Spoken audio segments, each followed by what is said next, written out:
You're listening to the Skylight Books podcast. We're an independent, general interest bookstore putting great reads in the hands of people in the Los Feliz neighborhood of Los Angeles. Hosted by resident Skylighters, we're here to bring you new and exciting author conversations, group reads, and bookseller chats. Happy listening. Hi, everyone. Welcome to CROWDCAST. My name is Hallie. I am the events manager at Skylight Books, which is here in Los Angeles. Without further ado, it is my great pleasure to introduce to you Nona Willis Aronowitz.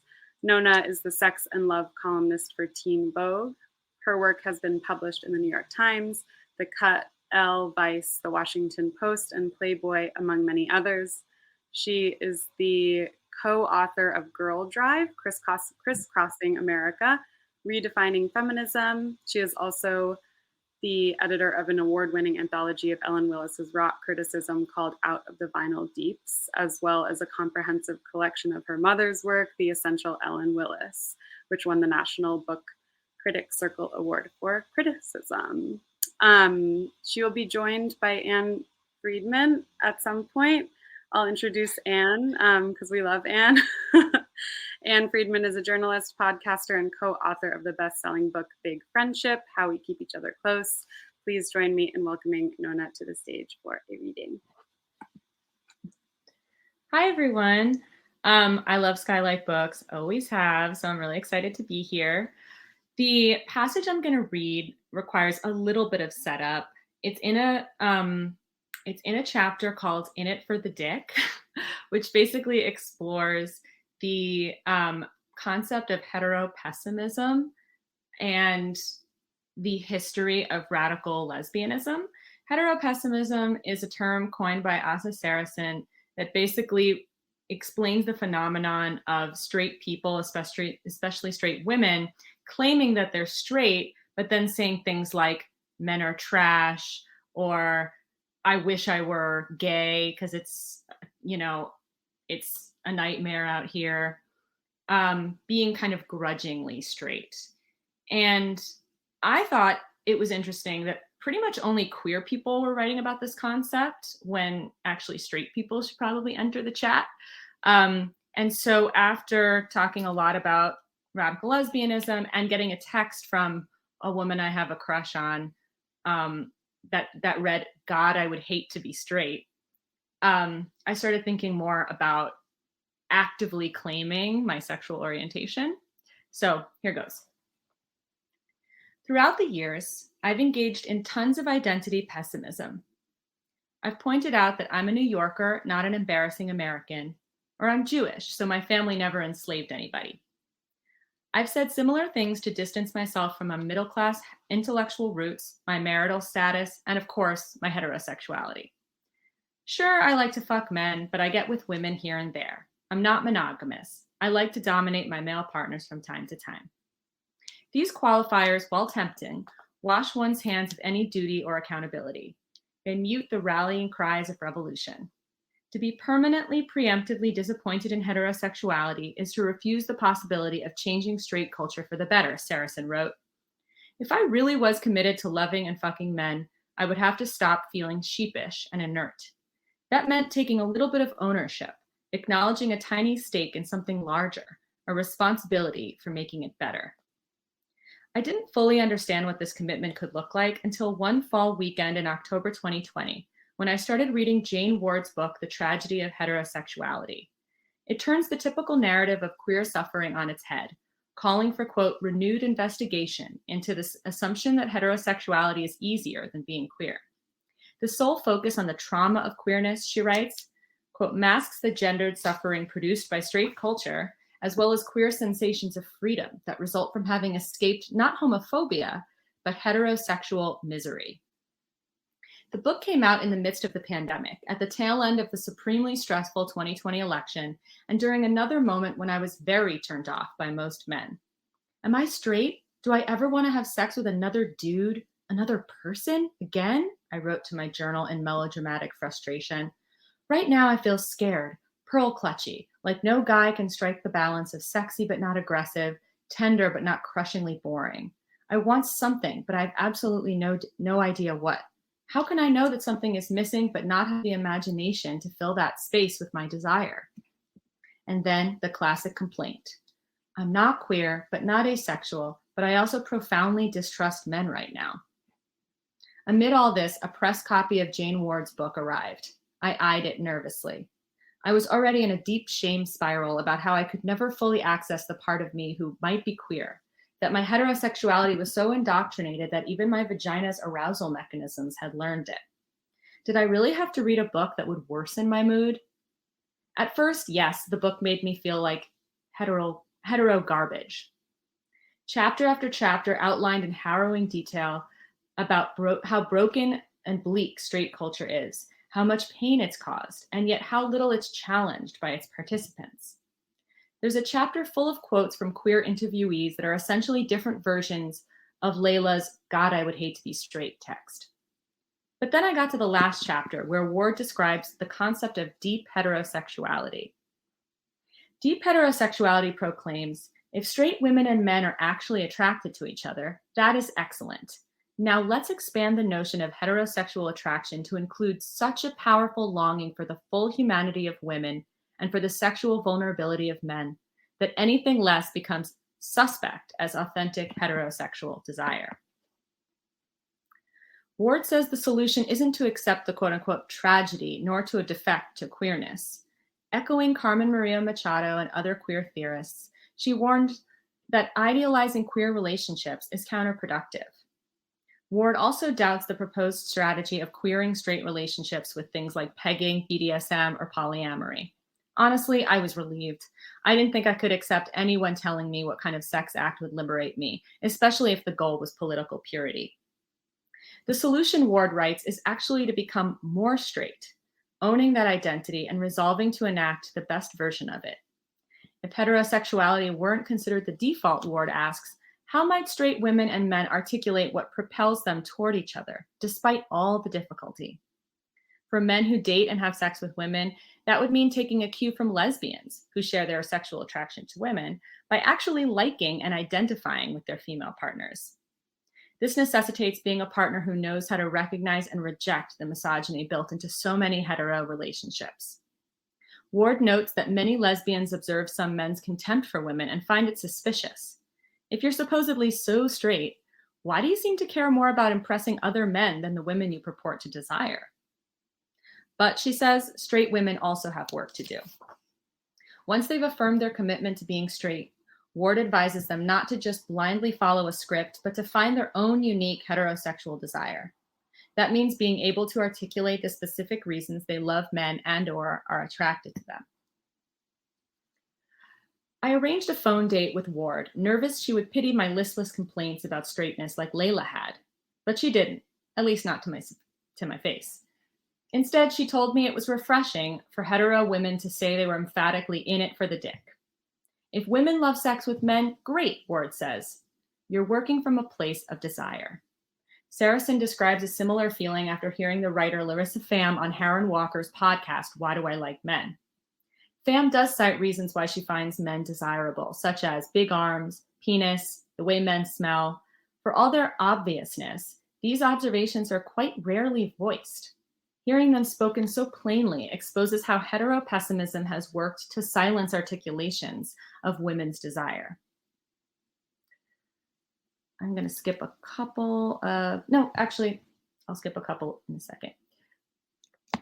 Harron Walker, a trans woman who used to identify as a gay man, initially had a different question than her podcast's title. It was the same question the radical lesbians asked, and the same question I'd been asking myself. How can I stop liking men? No matter how many times a man ghosted me, disposed of me, casually crossed my boundaries, or treated me however he wanted, I would still come back for more, she wrote in W Magazine. It confused me how I could change something as seemingly fixed as my gender, if for no other reason than the fact that it caused me pain. Yet there I was, powerless to change my desire no matter how painful I found its consequences. She decided that asking why she desired men was perhaps a more productive line of inquiry.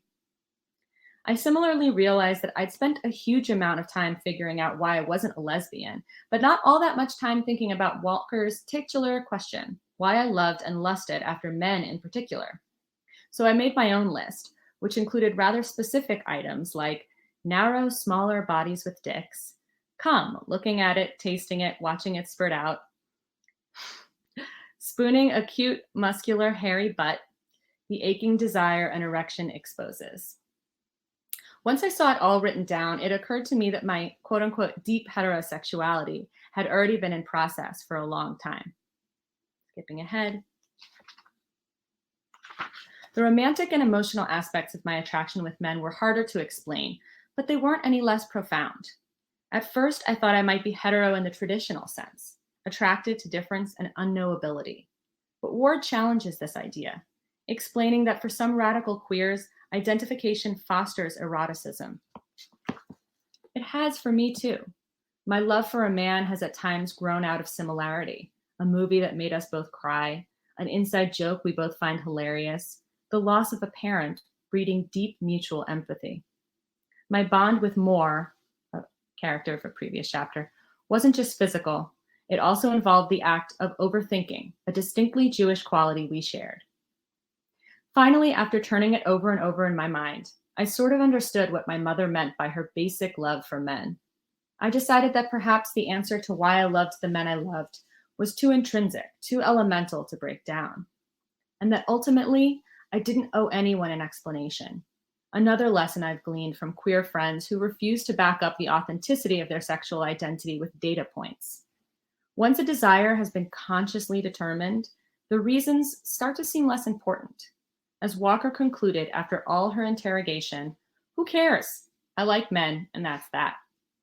Still, it was a treat to slow down and recall these sweet moments of my heterosexual life, hard-earned yet primordial, outside the context of rubbing one out or regaling a friend with a sex story. For the time being, the practice of loving men didn't seem like surrender. It wasn't embarrassing or doomed, inherently tragic or toxic. I had an urge to go back to the day I received Layla's text, to reply that she didn't have to feel sorry for me, because I'd learned the same thing about myself as she did the day she abandoned Dick, as bisexual women do when they refuse to repress a part of themselves, as anybody does when they affirmatively express what they want. The tragedy isn't heterosexuality, I wanted to tell her, but giving up on one's desires, or never uncovering them at all. That's it. That was a little longer than I thought, but. Yeah. Thank you so much for that. I was just listening to you read and forgot that was my cue when you were done. Thank you. That was really wonderful. And thank you for being here tonight. Thank you for having me. I'm thankful for virtual events because we can do this. Yeah. Well, normally I would be on a plane to LA, but I just had a baby a few months ago. Congratulations. So it's a little early to leave her, but yeah, I hope to come around at some point. And you can bring her. Yeah. Perfect. Cool. So I just want to kind of and just a reminder to people in the audience to get your questions in. I'll ask a few to kick us off.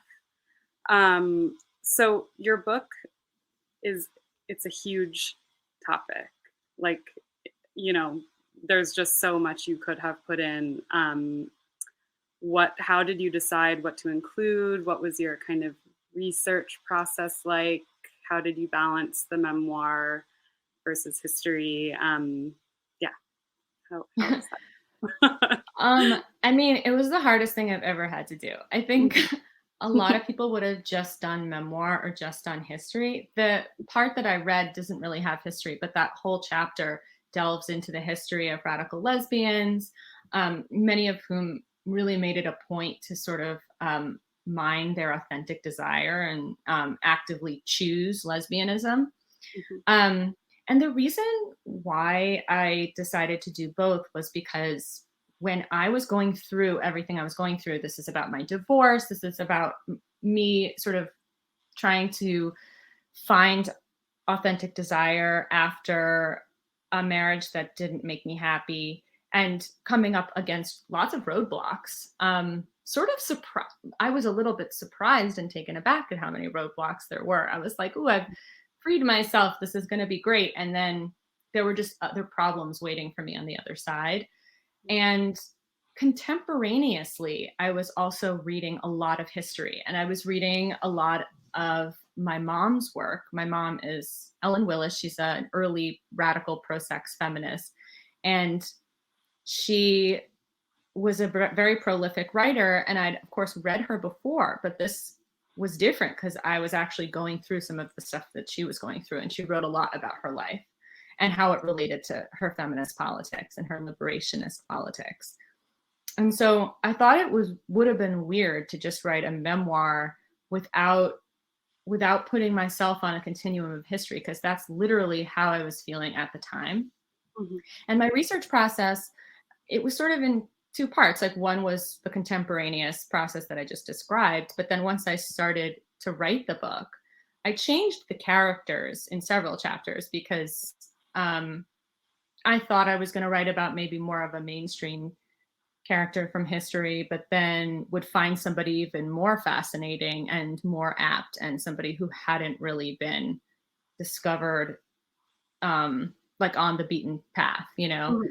And so it was really a twofold process of, I mean, obviously I had to put together a proposal or whatever, but then once I sat down to write the book, I really went into lots of wormholes of people who I'd never even heard of when I proposed the book to the publisher. Oh, wow. Yeah, I love that. That's really cool. How has kind of, I guess now you have a daughter, your mother wrote about this kind of thing as well. How did your view of your mom change as you grew up, and how do you kind of imagine that your daughter will see you? I don't know if that's like a huge question that you don't want to answer, which is fine, but oh no, I mean, I've been thinking about it constantly. Yeah.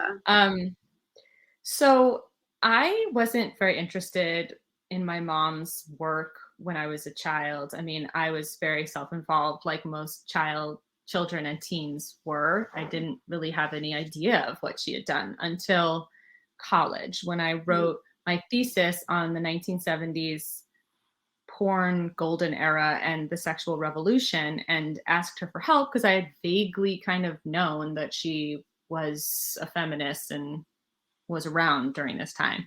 Mm-hmm. And I interviewed her. She gave me a lot of sources, and I started to like slowly realize that, like, oh wow, like she wrote a ton about sexuality, and she was kind of a big deal when it comes to sexual politics of the 70s and 80s.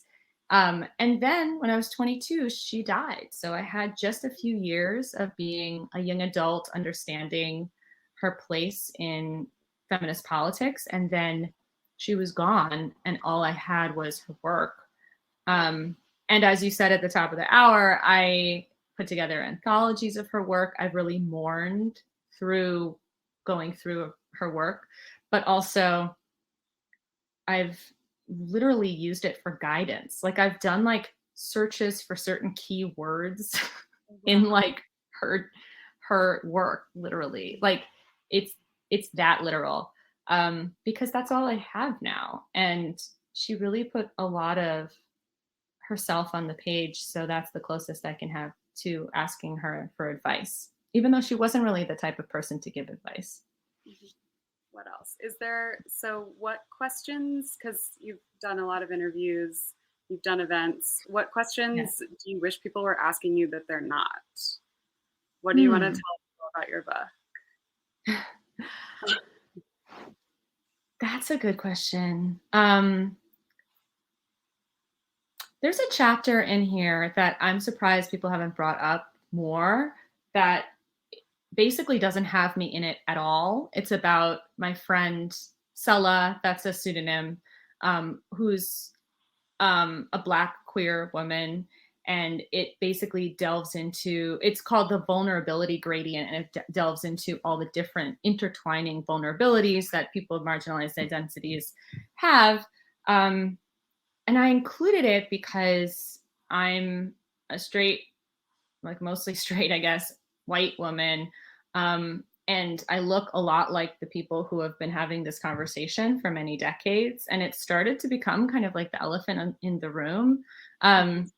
And I have lots of friends that don't have the same experience. And I wanted to sort of explore their vulnerability, because she was sort of having a parallel search for her active desire at the exact same time. And so there is this one chapter in there that's really not about me at all. And so far, I really haven't gotten any questions about it. I was surprised. I was kind of like nervous that people were going to think it was like shoehorned in or something like that. Or that like it was weird that I wasn't in the chapter. But it's actually a chapter I'm like, you know, one of my favorite chapters because it just sort of puts my vulnerability in perspective. Like, yes, I'm vulnerable as a woman, but then there are other people in my life and throughout history that have lots of competing vulnerabilities, which in turn kind of creates dilemmas for them when they go down a path of sexual freedom, and there are like far more consequences for them. Yeah. So I enjoyed writing that chapter. It means a lot to me. So if you do read the book, I would love you guys to know that. And everybody should. I guess I've been thinking a lot about, the world right now and politics, and how do you I don't really know how to phrase this question, but I'm curious about how you see that, like, the kind of oppressive, overarching nature of the world that we live in right now as interacting with people's kind of search for their sexuality or opening those kind of doors for themselves. I don't know. Yeah. Can you repeat the question? Just how did the current politics interact with that personal journey? Yeah. And how can one kind of go on their personal journey without feeling constantly bombarded by this other noise? They can't. I think sex is considered an extremely private, personal part of somebody's life, but it's very, very, very inextricably connected to politics, both when it comes to reproduction and reproductive justice, which, like, clearly there's been a lot of changes and awful things happening in that realm since I wrote this book, but also just all the expectations and all the internalized pressures and all the role models and the stereotypes that we're fed from culture, from history, and from politics, the way that sex is talked about in the public realm. We're influenced by all of that, and it's pretty much impossible to identify one's authentic, quote unquote, desire. You can identify something that makes you happy, but you'll never know if it's something that's like intrinsic, or if it's something learned, or if it's a coping mechanism.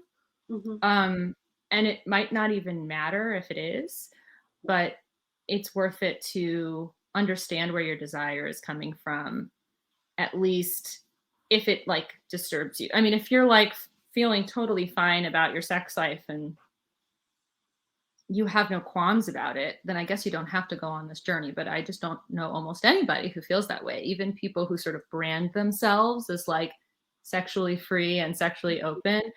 As somebody like that, I know that I still had, secret questions and secret worries. And I'm a pretty neurotic person, granted. But I think a lot of people can relate to that. Yeah. I'm gonna ask.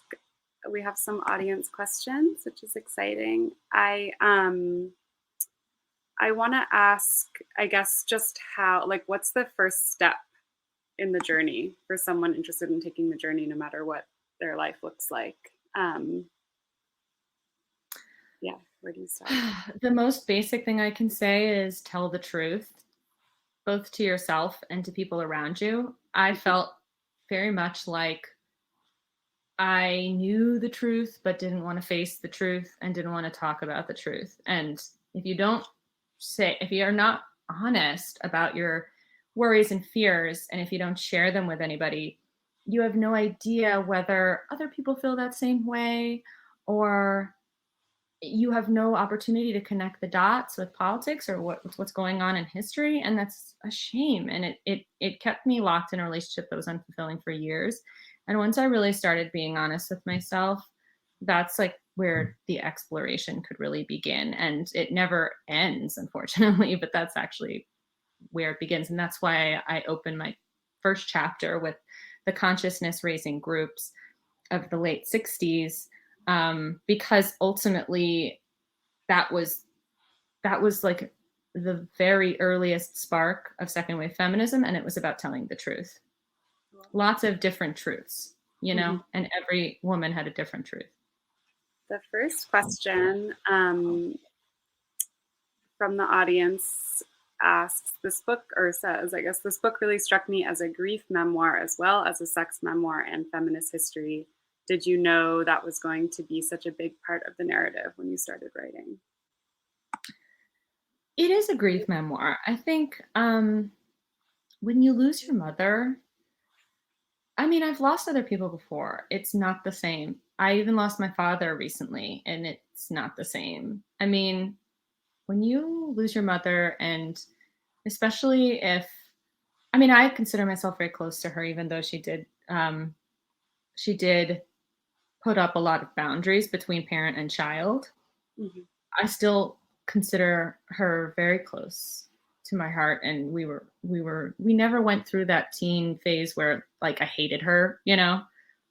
we were very close in many ways. And it is a grief memoir because it's sort of, I mean, going through her writing is cathartic, and it's not something everyone can do.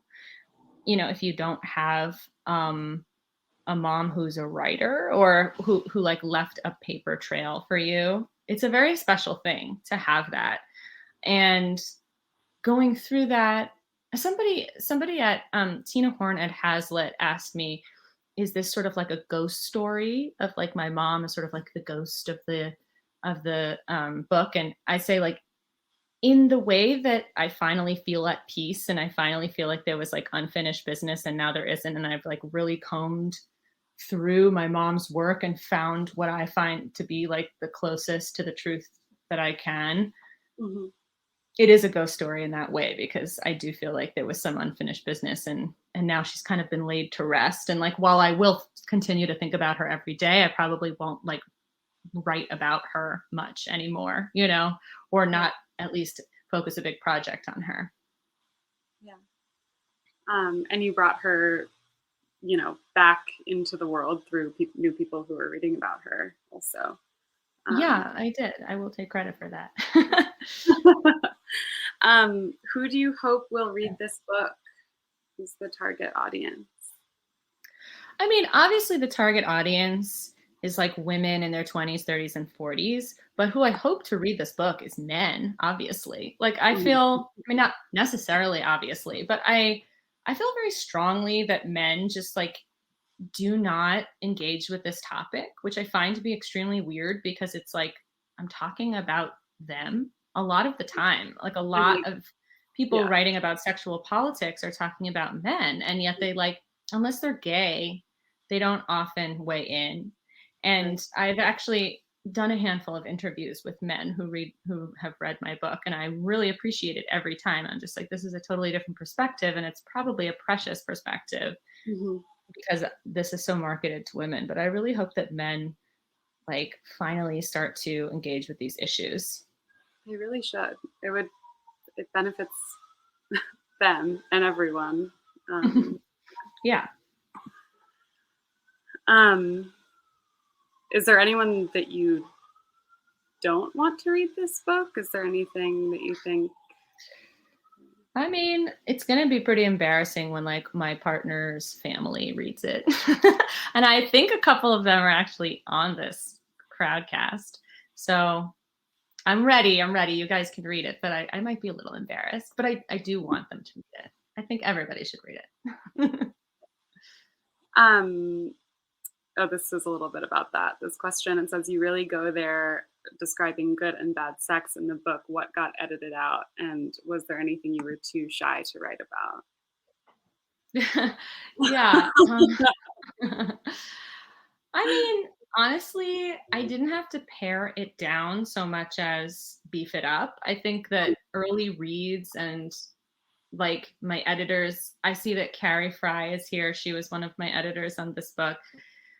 I think a lot of the reaction was like, okay, but what is bad sex? Like, what was bad about it? Like, Mm-hmm. what was so good about that sex? Like, I actually was a little loath to be graphic, like a little squeamish, because I didn't want it to seem like salacious, but I realized that you do need those details in order to be specific and vivid.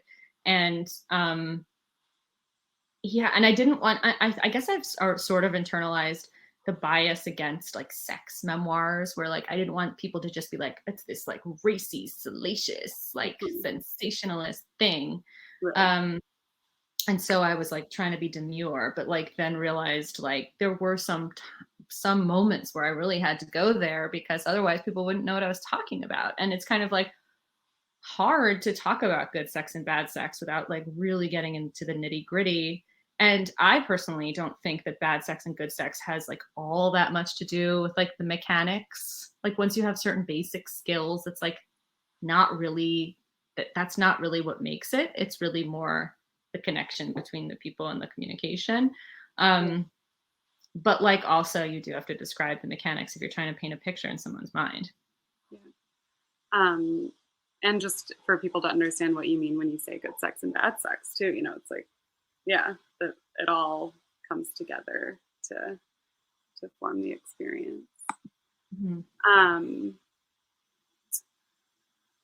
What was the hardest idea or concept from your mother's work to either accept or apply to your own life? If you were, what was the hardest concept from her mm-hmm. work? Well, there were these journal entries I found that detail painstakingly how sad and angry and confused she was after my dad had an affair. And this was like right before I was born. I had sort of vaguely been aware that it had happened, but I didn't know my mom's feelings about it. And these entries were just so devastating. I mean, if you had just read them in a vacuum, you would have thought, well, this relationship is doomed. Like, this is just tragic and the pain is so deep. But actually, that's not what happened. They had a 25-year-long relationship that by many accounts was very good, mostly actively good most of the time. And somehow, I don't know how, I will never know how, they got over this moment of doubt and disconnection. Mm-hmm. But it was hard for me to reconcile that with the stuff that she had said about free love, and the stuff that she had said about like, sort of being not getting all your self-esteem from your relationship and being single and being okay with that. And she was very sort of like traditionally head over heels and consumed by my dad in the early years. Mm-hmm. And I'm sure, and she was very much like I was, sort of like self-castigating about it. Yeah. Thank you. This is, okay, maybe this is the question I was trying to clumsily ask before phrased better. There's some really powerful material in the book about your own abortion. How are you connecting this book to what's happening now? Roe v. Wade getting overturned. Yeah. Well, I have to say I sort of saw the writing on the wall when I was writing that chapter. The chapter is about how I got an abortion and was made to wait past 6 weeks just to make sure that it was not an ectopic pregnancy. That's just how my OBGYN did it. And meanwhile, in the news, all of these 6-week bans were getting passed and getting struck down because there wasn't yet the votes, or like there wasn't a Supreme Court case yet. Mm-hmm. But it was a scary moment, and it was like a deliberate trampling on abortion rights. And I noticed it, and I've been noticing it for like 10 years. I mean, it's one of my beats. So I was very angry about that. Oh, okay. I was very angry about that. It was still very theoretical to me. And I was actually directing my anger more to like liberals who couldn't say the word abortion and focused on, like we're just sort of like using euphemisms to talk about choice and like not really being, not really nodding to people's experiences. Honestly, I still feel that way. Like, I think if I was rewriting that chapter, I'd probably be like more angry and urgent and like talk more about the conservatives, I guess. But I still do feel angry about the way liberals can't, it's just like such a popular issue. I mean, most Americans want abortion access, and yet liberals still can't talk about it. And like, they're weird and squeamish about it. And they're like out here talking about miscarriages and like 10-year-olds being raped, which like, yes, it's very, very important. Those are really awful, harrowing things that have been happening to people. But also, can you just talk about the millions of people, mostly women, who have been getting this procedure for all kinds of reasons, having to do not with like medical emergencies, but like because they're choosing a different life and they're choosing happiness, and they might be, choosing, they're choosing a different path, they're choosing pleasure. And that's important too. And liberals just can't talk about that at all. It's not part of the political conversation. Right. The reason doesn't matter. And I feel like people are afraid to have to argue that or something. There's like a... Yeah, I mean, they're pointing to the most extreme cases, which, again, I get it. I understand why people are doing that right now. But like in the long run, at some point, we do have to talk about just like the average person who gets an abortion. Yeah. And we don't even need to know the reason. It's not. Yeah.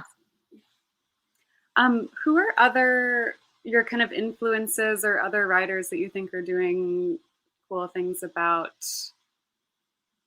writing in the same area as you today, or from the past that you uncovered, who we should also read?